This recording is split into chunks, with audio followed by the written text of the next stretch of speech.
제 말을 아주 신중하게 들어주십시오.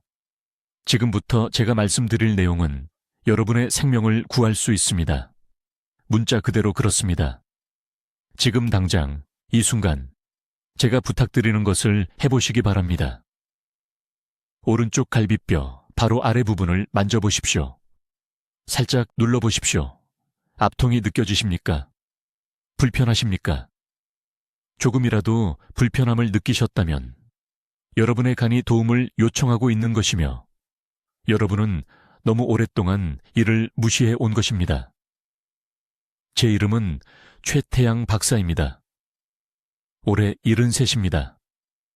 지난 42년 동안 서울의 대형 병원에서 간 질환을 전문으로 치료해 왔습니다. 저는 간 질환을 앓는 18,000명이 넘는 환자를 진찰했습니다. 건강했던 남성들이 제 진료실에서 쓰러지는 것을 봤습니다. 그저 피곤하다고만 생각했던 여성들이 6개월도 채 살지 못한다는 것을 알게 되는 순간을 지켜봤습니다. 그리고 가장 끔찍한 것은 무엇일까요? 그들 중 87%가 거의 손쓸 수 없게 될 때까지 자신의 간이 망가지고 있다는 사실을 전혀 몰랐다는 것입니다. 제가 밤에 잠을 이루지 못하게 하는 것이 있습니다. 한국에서는 매일 62명이 심각한 간 질환 진단을 받습니다. 하지만 진짜 비상사태는 이것입니다. 그들이 그 진단을 받기 전 몇 달 또는 몇 년 동안 그들은 한 가지를 호소했습니다.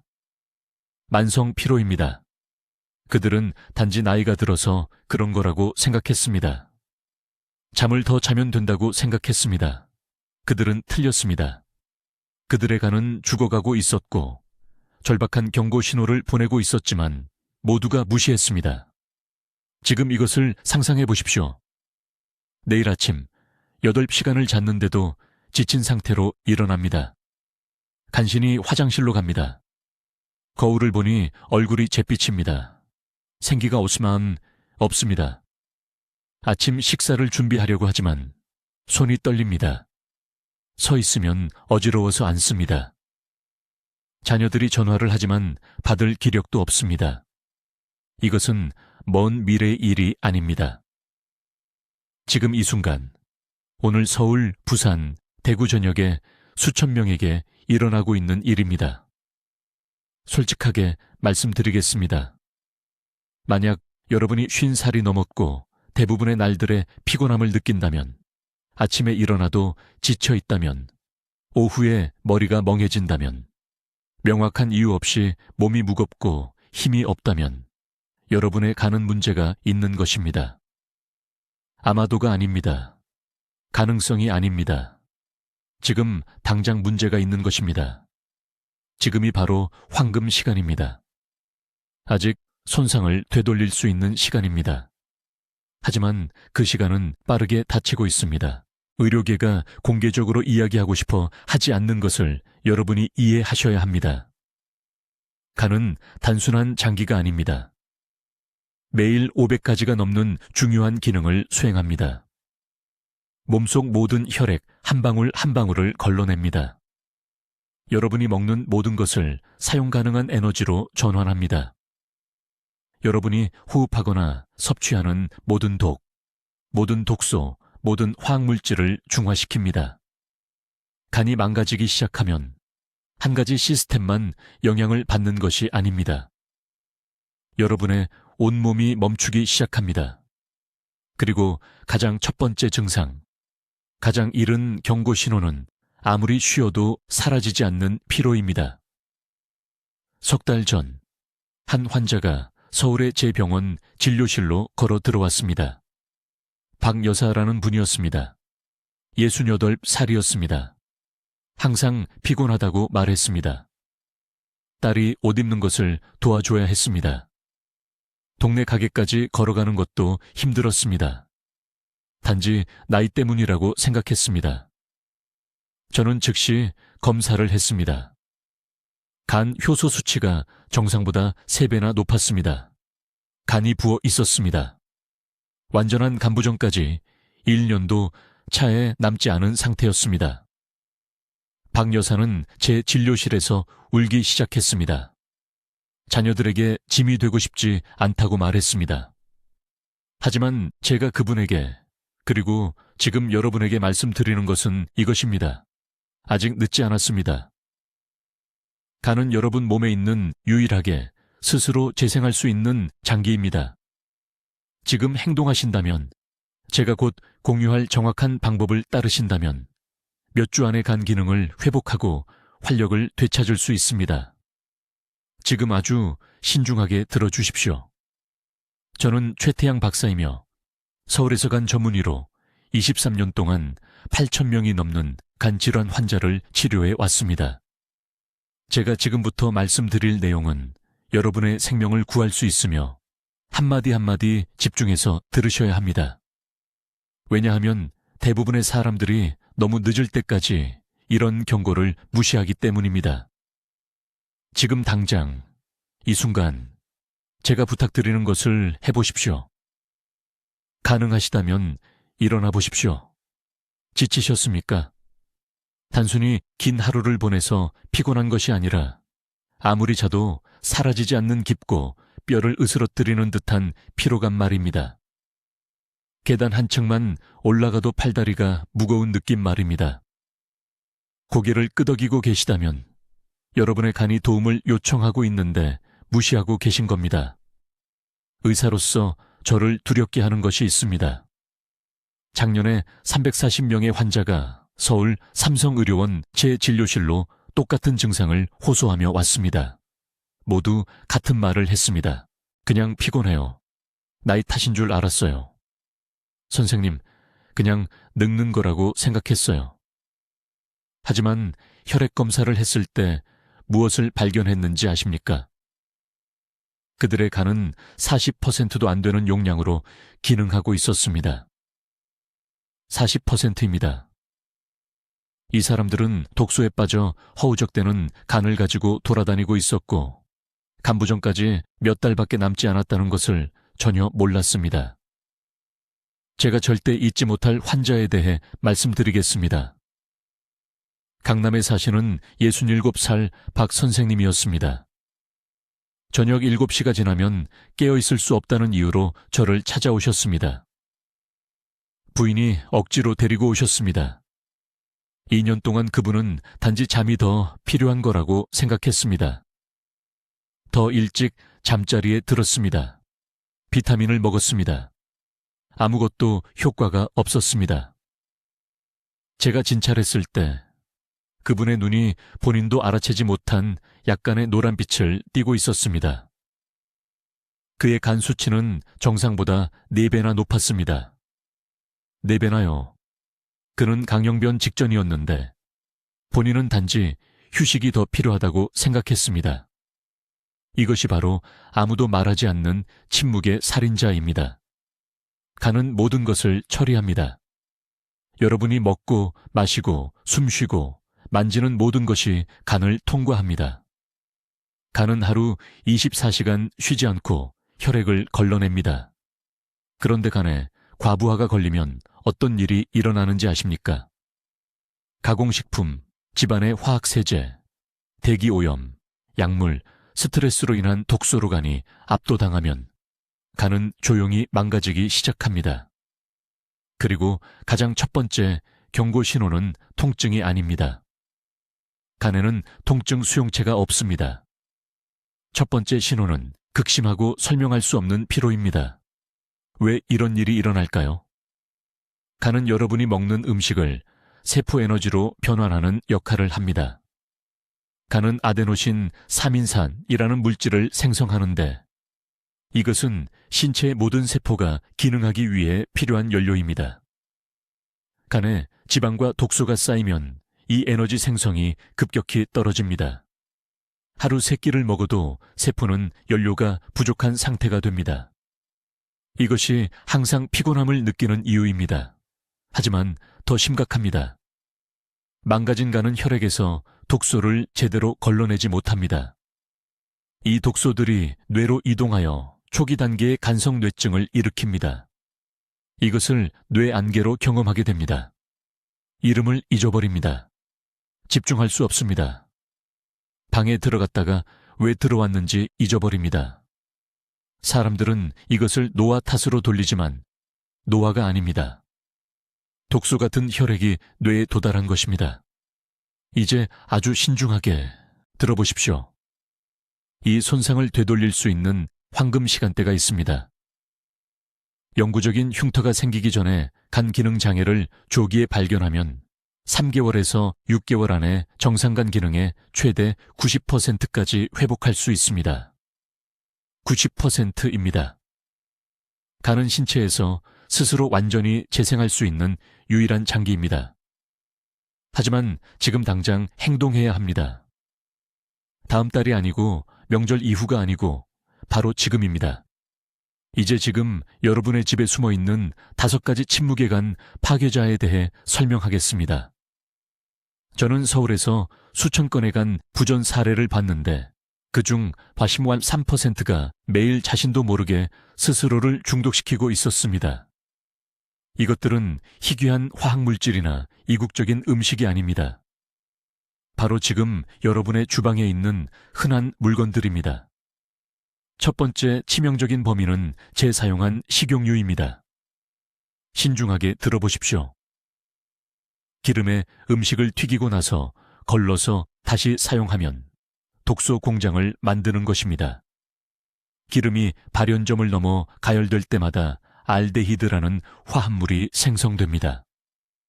이 알데히드는 간이 중화시키기 위해 10배나 더 열심히 일하게 만듭니다. 저는 강남에서 온 68세 박 여사를 치료했는데 그녀는 심한 황달과 만성 피로로 저를 찾아왔습니다. 식단을 조사했을 때 그녀는 2주 동안 같은 튀김 기름을 재사용하면서 매번 신선한 기름을 조금씩 추가했다는 것을 발견했습니다. 그녀의 간 수치는 정상 범위의 4배였습니다. 매번 요리할 때마다 신선한 기름을 사용하도록 바꾼 지 3주 만에 그녀의 활력이 돌아왔고 효소 수치가 60% 감소했습니다.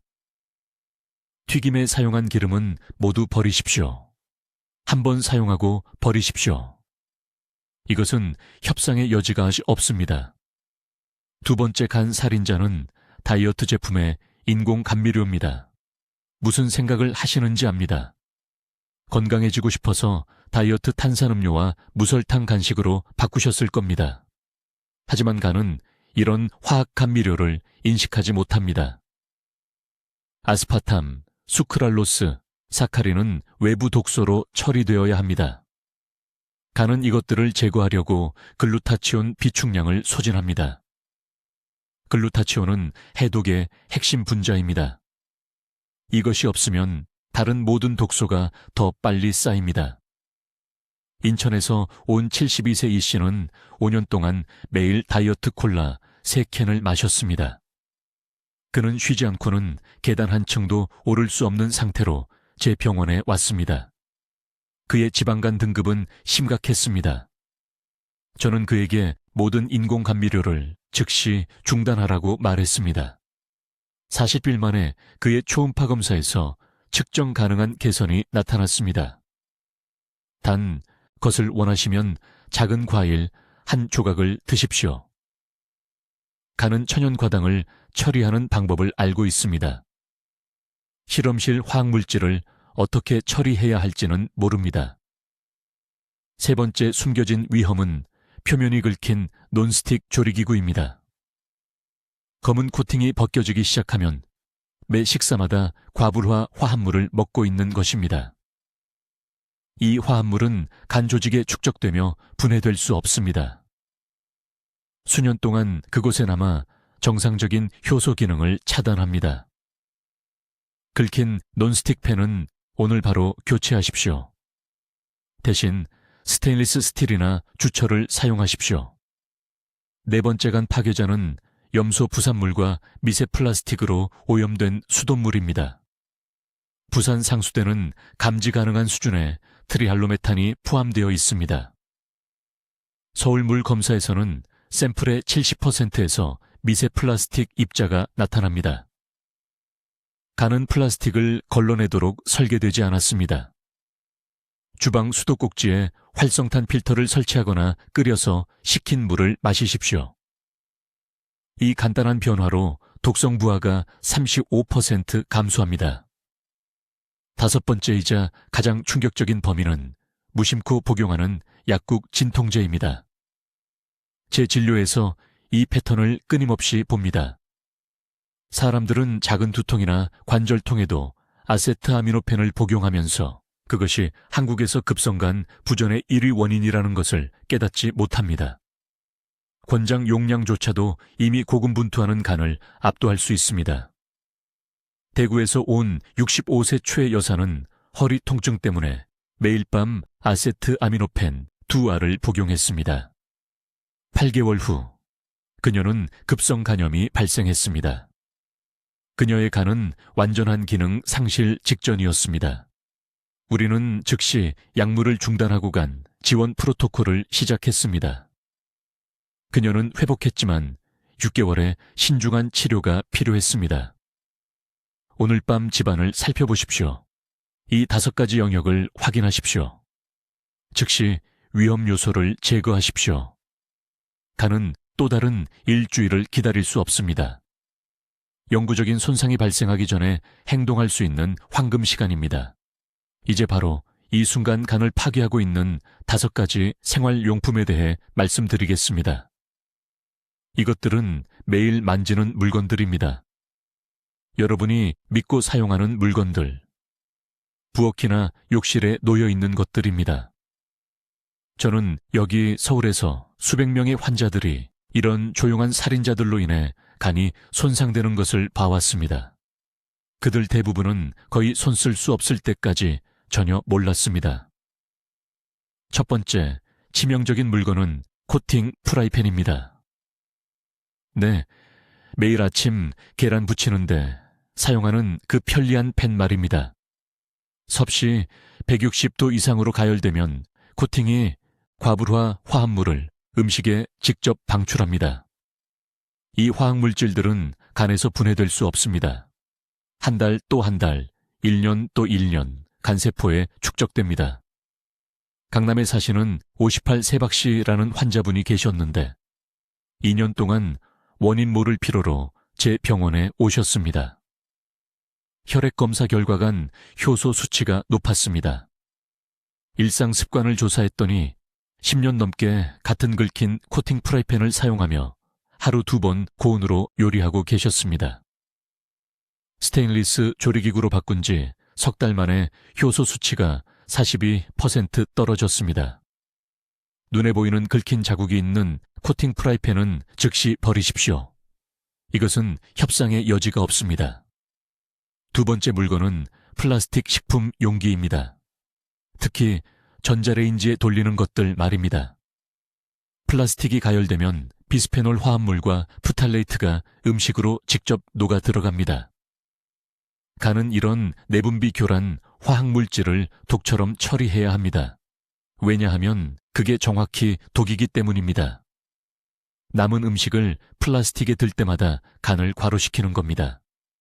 오늘 당장 유리용기로 바꾸십시오. 내일이 아니라 오늘입니다. 세 번째 범위는 시판 방향제와 향초입니다. 합성 향료에는 끊임없이 들이마시게 되는 휘발성 유기 화합물이 들어 있습니다. 이 화학물질들은 폐를 통해 혈류로 들어가 바로 간으로 가서 해독됩니다. 하지만 문제는 이겁니다. 간은 이런 화학물질 부하를 처리하도록 설계되지 않았습니다. 분당에 사시는 63세이 씨라는 환자분이 5년 동안 아파트 모든 방에 꽂는 방향제를 사용했습니다. 그분은 제가 부르는 느린 간이 생겨서 정상적인 독소조차 효율적으로 처리하지 못했습니다. 집에서 모든 합성 향료를 제거한 지 6주 만에 아침에 머리 안개가 완전히 사라졌습니다. 네 번째 위험은 트리클로산이 들어있는 항균손 비누입니다. 세균으로부터 자신을 보호한다고 생각하지만 씻을 때마다 간을독으로 오염시키는 겁니다. 트리클로산은 간의 효소 체계를 교란시키며 여러 연구에서 간 섬유중과 연관이 있습니다. 일반 비누와 물을 사용하십시오. 그게 필요한 전부입니다. 조부모님들은 항균 화학물질 없이 살아남으셨고 그분들의 간은 그래서 더 건강했습니다. 다섯 번째이자 가장 충격적인 물건은 일반 세탁 세제입니다. 화학 잔류물이 옷, 침대 시트, 수건에 남아 있습니다. 피부는 이 화합물들을 하루 24시간 흡수합니다. 그러면 가는 혈액에서 이 독소들을 쉬지 않고 계속 걸러내야 합니다. 무향, 무색소 세제로 즉시 바꾸실 것을 권합니다. 이해하셔야 할 것이 있습니다. 간은 매 초마다 독소를 처리하고 있습니다. 하지만 간은 음식과 환경에서 나오는 자연 물질을 처리하도록 자연이 설계한 것이지 지난 50년 동안 도입된 7만 가지 합성 화학물질을 처리하도록 만들어진 게 아닙니다. 간이 압도되면 긴급 신호를 보냅니다. 매일 오후 느끼는 그 짓누르는 피로감이요. 그건 간이 울부짖는 겁니다. 왜 방에 들어왔는지 잊게 만드는 그 머리 안개요. 간이 혈액에서 독소를 효율적으로 제거하지 못하는 겁니다. 이번 주에 이 5가지 물건을 집에서 제거하십시오. 다음 달이 아니라 이번 주입니다. 며칠 안에 간이 회복되기 시작할 겁니다. 저는 한국에서 23년 진료하는 동안 병원에서 이런 변화를 수백 번 목격했습니다. 이제 지금 당장 여러분의 간을 조용히 파괴하고 있는 5가지 생활용품에 대해 말씀드리겠습니다. 이것은 중요한 정보입니다. 서울의 제 병원에서 수천 명의 환자들이 완전히 믿었던 것들로 매일 자신을 중독시키고 있다는 사실을 전혀 몰랐던 것을 봤습니다. 이것들은 희귀한 화학물질이 아닙니다.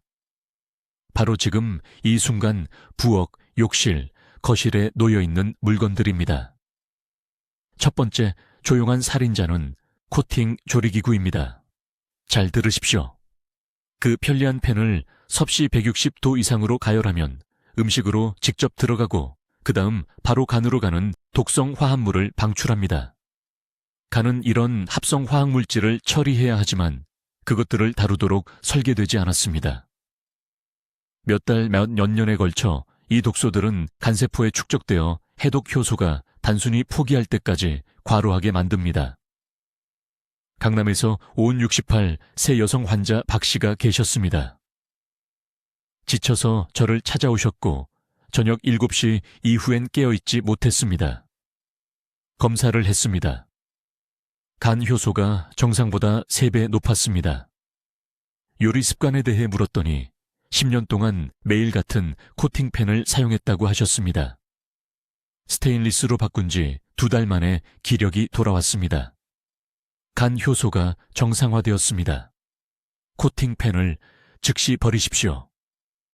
두 번째 범인은 인공 방향제와 향초입니다. 집을 쾌적하게 만든다고 생각하지만 실제로는 간이 혈류에서 걸러내야 하는 휘발성 유기 화합물로 폐를 채우는 겁니다.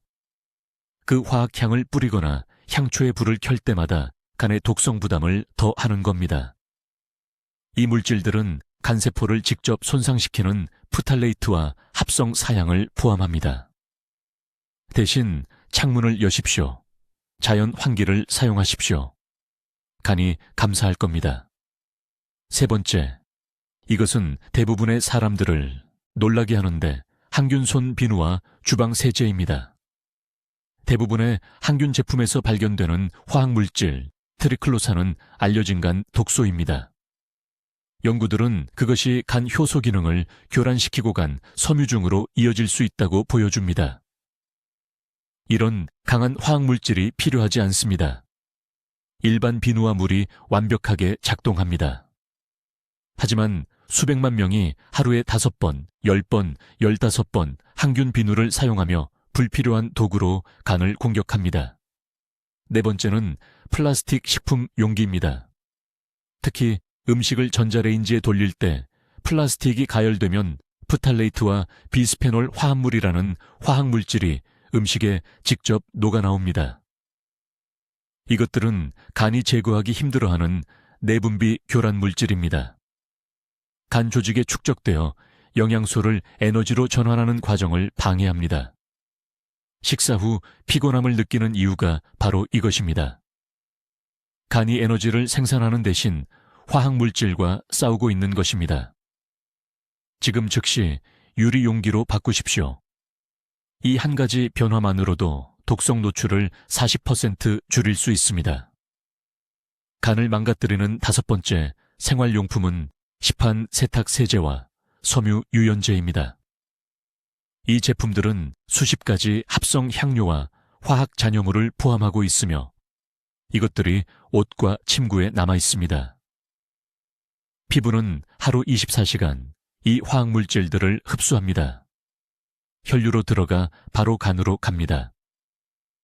부산에서 제 환자들 중 많은 분들이 원인 모를 피로와 피부 문제로 고생하다가 무향, 천연 세제로 바꾼 후 증상이 사라졌습니다.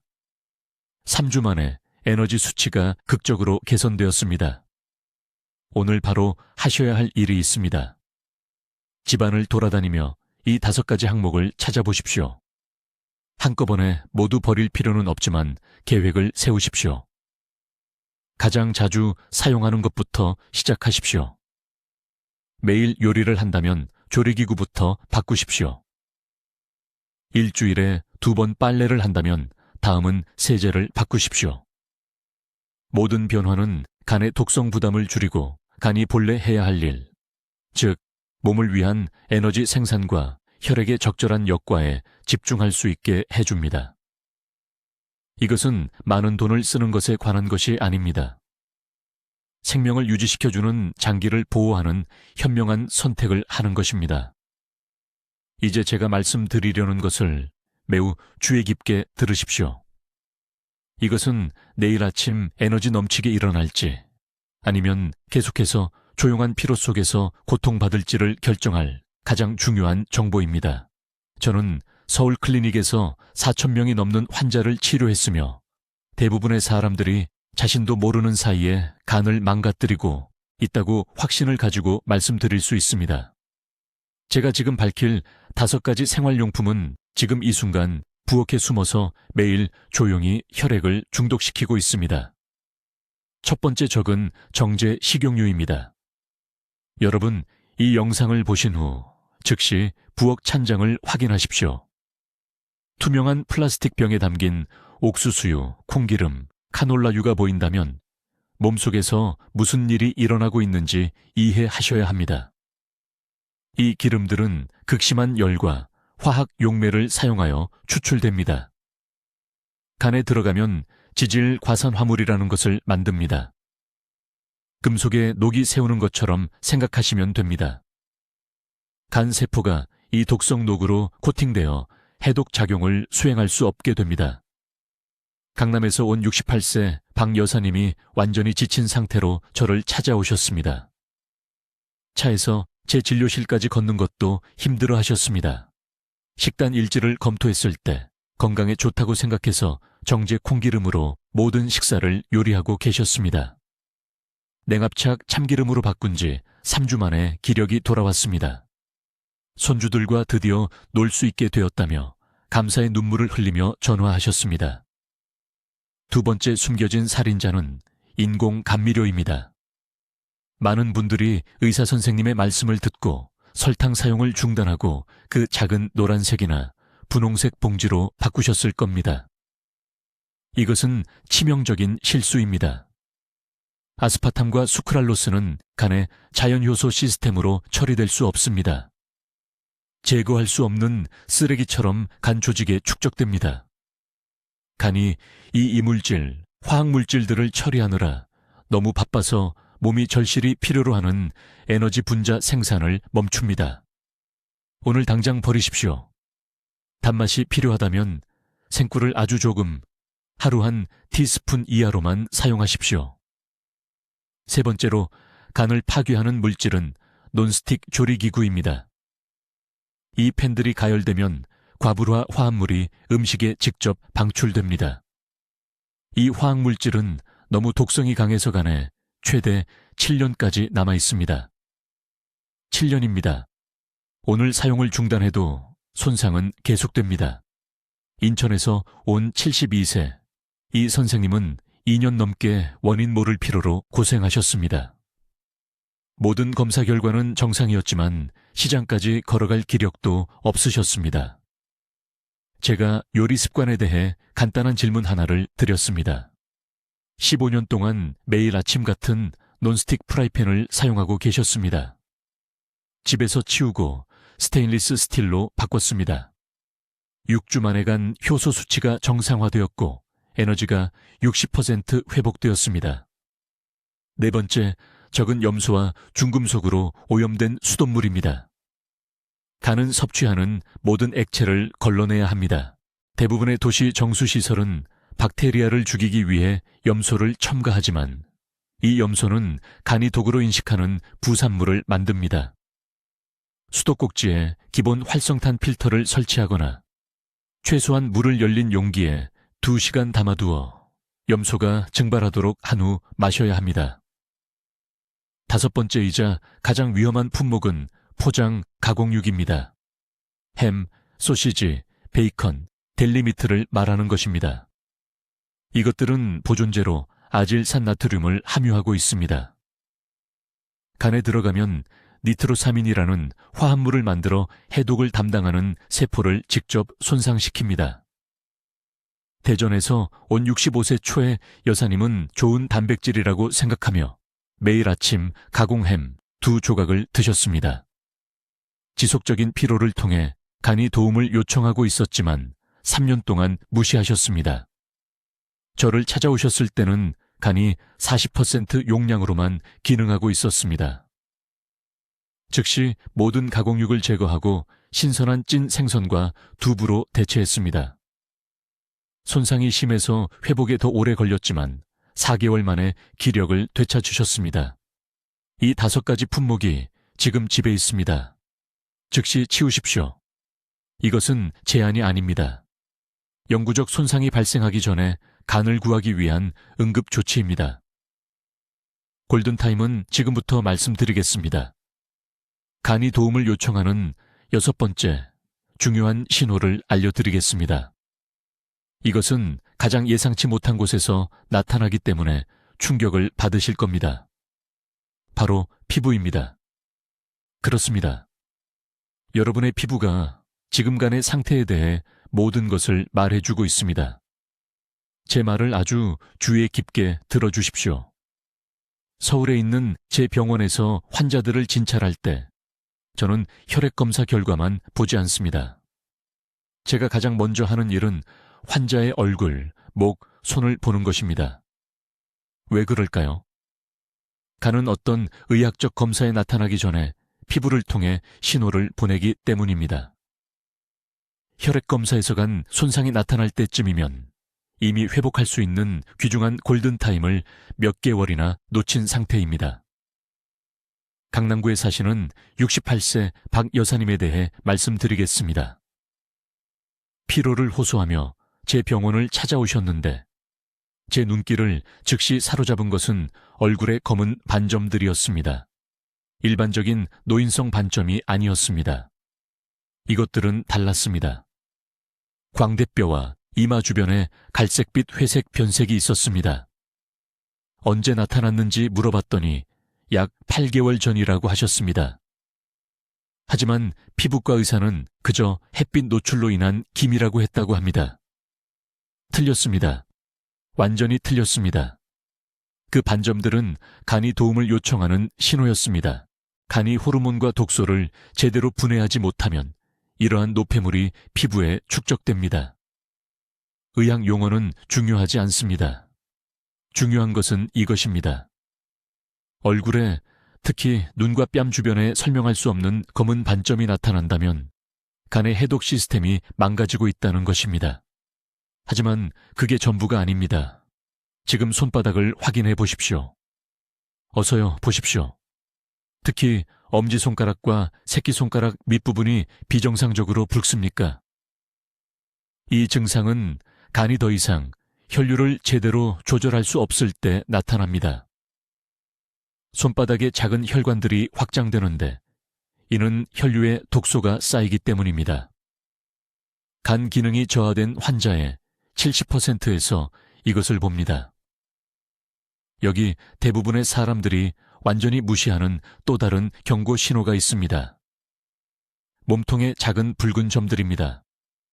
작은 붉은 점처럼 보이며 때로는 체리 반점이라고 불립니다. 가슴과 복부에 갑자기 여러 개가 생긴다면 간이 과부하 상태입니다. 이것들은 간이 과도한 에스트로겐과 다른 호르몬을 걸러낼 수 없을 때 나타납니다. 그것들이 체내에 쌓여서 이런 붉은 점으로 나타나는 것입니다. 이제 가장 무서운 징후입니다. 황달입니다. 하지만 저는 모두가 알고 있는 명백한 노란 눈을 말하는 게 아닙니다. 그것은 황달이고 그 단계가 되면 이미 심각한 문제입니다. 저는 먼저 일어나는 미묘한 황변을 말하고 있습니다. 거울에서 혀 밑부분을 보십시오. 분홍색 대신 약간 노랗습니까? 자연광에서 눈의 흰자위를 확인하십시오. 희미한 노란 기운이 보입니까? 이것이 조기 경고입니다. 간이 빌리루빈을 처리하는 능력을 잃어가고 있다는 신호입니다. 인천에 사시는 73세 퇴직교사 이 선생님은 이 징후를 6개월 동안 무시했습니다. 눈이 좀 노래 보이는 건 피곤해서라고 생각했습니다. 마침내 제 병원에 오셨을 때 간 효소 수치가 정상보다 4배나 높았습니다. 우리는 딱 제때 발견했지만 그분은 돌이킬 수 없는 간 손상을 몇 주 앞두고 있었습니다. 이것을 반드시 이해하셔야 합니다. 피부는 몸에서 가장 큰 장기이며 독소를 제거하기 위해 간과 직접 협력합니다. 간이 과부하 상태가 되면 피부가 보상하려고 합니다. 그래서 50대나 60대에 갑자기 성인 여드름이 생길 수 있습니다. 그래서 발진 없이 지속적인 가려움증이 있을 수 있습니다. 그래서 피부에서 약간 달콤하거나 퀴퀴한 냄새가 날 수 있는데 이는 독소가 간에서 제대로 걸러지지 않고 모공을 통해 밀려나오고 있다는 신호입니다. 지금 복부를 만져보십시오. 오른쪽 갈비뼈 바로 아래를 만져보세요. 부드럽게 누르십시오. 압통이 느껴집니까? 그곳에 약간의 단단함이 느껴집니까? 건강한 간은 부드럽고 갈비뼈 아래에 완전히 숨어 있습니다. 만져진다면, 누를 때 불편함이 있다면 간이 이미 독성 과부하로 부풀기 시작한 것입니다. 이러한 피부 징후는 미용 문제가 아닙니다. 긴급 경고입니다. 간이 생존을 위해 싸우고 있으며 피부를 조난 신호로 사용하고 있습니다. 행동할 골든타임은 바로 지금, 오늘입니다. 이러한 경고 신호가 영구적인 손상이 되기 전에 말입니다. 지금 제 말을 아주 주의 깊게 들어주십시오. 아무리 자도 사라지지 않는 만성 피로를 겪고 계시다면 간이 긴급 조난 신호를 보내고 있는 것입니다. 저는 최태양 박사입니다. 지난 23년간 서울과 부산에서 간 환자들을 치료해온 간 전문의입니다. 저는 사람들이 피로를 그저 스트레스나 노화라고 생각하며 무시하다가 예방할 수 있었던 심각한 간 기능 장애를 발견하는 수천 건의 사례를 봤습니다. 간을 보호하고 에너지를 회복하기 위해 즉시 취해야 할 3가지 가장 중요한 행동 단계를 알려드리겠습니다. 이것들은 복잡한 의학적 절차가 아닙니다. 내일 아침부터 바로 실천할 수 있는 간단하고 실용적인 방법들입니다. 첫째, 매일 조용히 간세포를 파괴하고 있는 5가지 가정용 독소를 제거해야 합니다. 이 영상을 보신 후 바로 부엌으로 가십시오. 개봉한 지 3개월이 넘은 식용유는 모두 버리십시오. 오래되고 산화된 기름은 간이 효율적으로 처리할 수 없는 지질 과산 화물을 만듭니다. 다음으로 싱크대 아래를 확인하십시오. 강한 화학 냄새가 나는 세척 제품은 식초 기반 대체품으로 교체해야 합니다. 피부가 이러한 독소를 흡수하면 간으로 직접 갑니다. 셋째, 모든 논스틱 조리기구를 교체하십시오. 코팅이 분해되면서 해독 경로를 압도하는 화합물을 방출합니다. 넷째, 인공 방향제 사용을 중단하십시오. 이러한 합성 향료에는 간이 지속적으로 걸러내야 하는 프탈레이트가 포함되어 있습니다. 다섯째, 욕실에서 파라벤과 소듐 라우릴, 설페이트가 포함된 제품을 확인하십시오. 이러한 화학물질은 시간이 지나면서 간 조직에 축적됩니다. 둘째, 간이 자연스럽게 재생될 수 있도록 하는 골든타임 식사 일정을 따라야 합니다. 간에는 생체 시계가 있습니다. 밤 10시부터 새벽 2시 사이에 간은 깊은 해독 작업을 합니다. 저녁 8시 이후에 음식을 드시면 간은 청소 작업을 멈추고 음식을 소화해야 합니다. 그래서 저는 모든 환자분께 말씀드립니다. 저녁 7시 반 이후에는 아무것도 드시지 마십시오. 과일도 안 됩니다. 작은 간식도 안 됩니다. 또한 오후 2시 이전에 가장 많은 양의 식사를 하셔야 합니다. 이때 간 효소 활동이 최고조에 달하기 때문입니다. 이 시간대에 우리 몸은 영양분을 간에 지방으로 저장하는 대신 에너지로 가장 효율적으로 전환할 수 있습니다. 세 번째로, 아침간 세척 루틴을 실천하시면 독소 부담을 60%까지 줄일 수 있습니다. 매일 아침 식사 30분 전에 신선한 레몬 반 개를 짠 미지근한 물 300ml를 드십시오. 이것은 담즙 생성을 자극하고 간과 담낭에 축적된 독소를 배출하는 데 도움이 됩니다. 그런 다음 오른쪽으로 누워서 10분 동안 깊은 복식 호흡을 하십시오. 이 자세는 간으로 가는 혈류를 40%까지 증가시키고 간 재생을 조절하는 부교감 신경계를 활성화합니다. 이제 간 세포 회복을 위한 영양에 대해 말씀드리겠습니다. 손상된 간세포를 재건하려면 특정 아미노산이 필요합니다. 오메가3 지방산을 위해 일주일에 2번 자연산 생선을 드십시오. 브로콜리나 양배추 같은 십자화과 채소를 매일 한 컵씩 드십시오. 이것들은 제2상 해독 효소를 활성화하는 설포라판을 함유하고 있습니다. 셀레늄을 위해 매일 브라질 너트 3개를 드십시오. 셀레늄은 산화 손상으로부터 간세포를 보호합니다. 제가 치료한 강남에 사시는 68, 세박 씨라는 환자분이 계셨는데 저희 병원에 오셨을 때 매일 전고가 지나면 깨어있기 힘들 정도였습니다. 간 효소 수치가 높았고 몸은 독소로 가득했습니다. 이 정확한 방법을 따른 지 6주 만에 그분의 활력이 완전히 돌아왔습니다. 하루 12시간을 자던 분이 손주들과 등산을 할 만큼 충분한 활력을 갖게 되었습니다. 지금이 행동할 골든 타임입니다. 간은 완전히 재생될 수 있는 유일한 장기이지만 지금 손상을 멈춰야만 가능합니다. 이 정보가 유익했다면 가족들과 이 영상을 공유할 도덕적 의무가 있습니다. 아래 댓글에 오늘부터 제 간을 보호하겠습니다 라고 적어주십시오.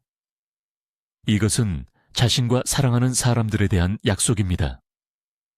영구적인 손상이 발생할 때까지 기다리지 마십시오. 내일 아침부터 이 3가지 단계를 시작하십시오. 댓글로 말씀해 주십시오. 간을 손상시키는 5가지 가정용품 중 어떤 것을 먼저 없애시겠습니까? 그리고 내일 어떤 아침 습관을 시작하시겠습니까? 여러분의 간 회복 계획을 듣고 싶습니다. 최 박사의 생명을 구하는 연구를 널리 알리는데 도움을 주시려면 구독해 주시고 만성 피로로 고생하는 친구와 가족들과 이 영상을 공유해 주십시오. 듣기만 해도 현명해지는 저희 채널을 시청해 주셔서 감사합니다.